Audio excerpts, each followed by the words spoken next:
Okay, so I know I put out a review for this yesterday, but I don't think I said quite enough to get my full opinion across about this movie.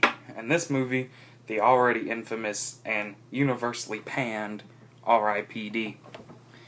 Now, R.I.P.D. is about a cop, Ryan Reynolds' character, getting shot in the line of duty and killed, and joining the ranks of the Rest in Peace Department, R.I.P.D. or RIPD, whichever you prefer. I'm saying RIPD because it's easier on me.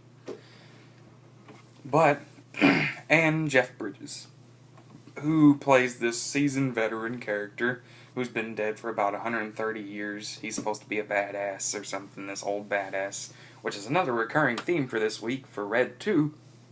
Coincidence? Maybe? Probably. But anyway, and it's pretty much this police force of dead people, dead cops, dead vigilantes, dead heroes, whichever, fighting monsters. And on paper, this sounds like it could be done well. And it has been done well with Men in Black. I know everybody's been saying that about Men in Black, and you're probably getting tired of hearing it, but it's so true, down to the T, that this was obviously a Men in Black clone with monsters instead of aliens, because these monsters live as humans in the world, and they're called deados. Let that sink in a little. Deados. Is that really the best they could do? During the whole movie, I was essentially just sitting here like this, just rubbing my temples, shaking my head, face palming. I was embarrassed that I was watching this movie. I felt uncomfortable. I felt weird watching this movie because I knew that I wouldn't like it. And I had a feeling I wasn't going to like this movie, but I didn't know I was going to not like it in the manner that I do. So I'm going to discuss everything wrong with this, in my opinion. First of all, the chemistry between Jeff Bridges and Ryan Reynolds is non-existent. It does not exist. It is not there. It is null and void. There is none. They're just there to get their paychecks and go. Or at least that's what it seemed like to me. It's just there was nothing there for those two actors. They were meh in their roles to begin with, but putting them together and expecting us to believe that they're going to work well together and that they make a great team isn't working. It isn't happening for me. And the plotline is obviously a carbon copy of something that's been done before and been done 1,000 times better. Because you expect me to believe that after all these years, these monsters have only had like a couple little incidents here and there that you've had to stop, but now, all of a sudden, just now, they decide to run rampant and cause this shitstorm. It's not a believable plot point. And I don't see why anyone else would believe that their plot point. And nobody I've talked to about this movie believes that their plot point. So you failed in that portion. And the CGI.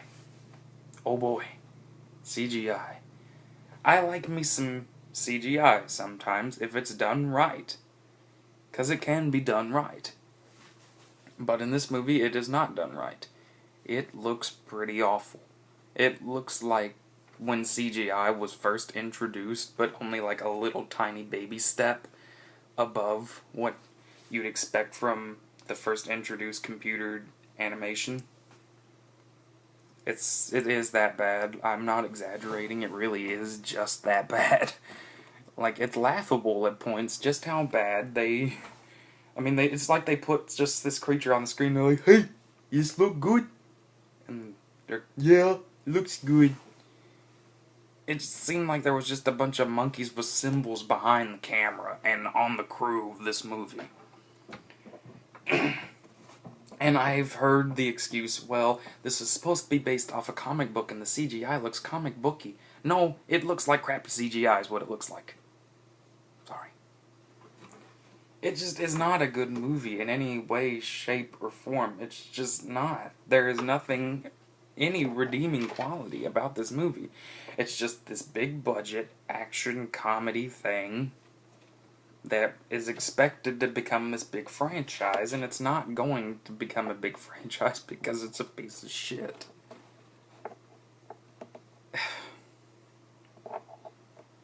There are so many convoluted things that happen that just don't make any sense in the movie the whole time. The point of me going to the movies is I don't want to feel like I'm watching a movie. I want to feel like I'm watching something happen. I want to be invested. I want to care. I legitimately want to. But I couldn't. I could not. It was physically impossible for me to get into this movie. There was no point when I was leaning forward in my seat waiting for something interesting to happen.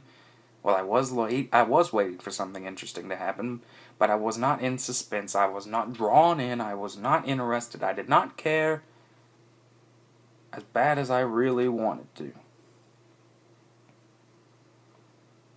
R.I.P.D fails, and it fails hard.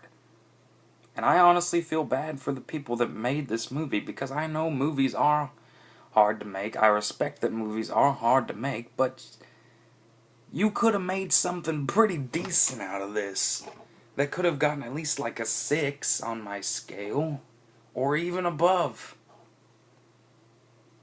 Because movies like this have done this concept and have done it so much better. But you've missed the mark on so many different things that there's only one rating I can give this, and that's my unforgivable rating. That's not a 1, that's not a 0, it's beyond that. This really is one of the worst movies I've ever seen.